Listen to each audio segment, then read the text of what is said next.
Welcome back, crew. So, this 2022 Audi RS3 is a car that stands out because of its engine. That was the most notable thing about driving, was that 5-cylinder engine. It has such a unique sound, and that was the main thing that really got me excited to drive it.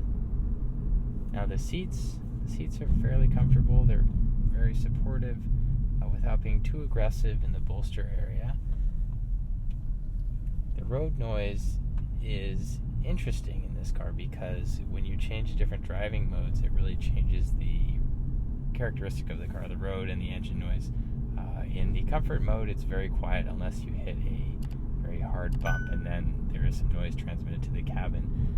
But when you go into the performance driving mode, it's very noisy in here, very aggressive. The ride quality, again, changes drastically depending on which mode you're in. So if you are in the sport mode, it's extremely firm. If you're in the comfort mode, well, it's very supple and soft.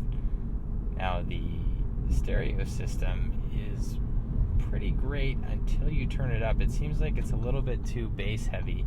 So when I turned it up, the bass was really rattling almost, and that might be some equalization setting in here that someone played with, but generally too much bass once you go over half volume with it. Visibility wise, this car has great visibility. I can see all around me perfectly, and the headlights are excellent, both the low beams here and the high beams. Look at those headlights. So with the cabin lighting, you do have this ambient lighting that you can change the color of, and these lights down here and in the footwells you cannot change the color of, but you do change the brightness of all of those lights together when you mess with the settings in here, and so that was sort of interesting.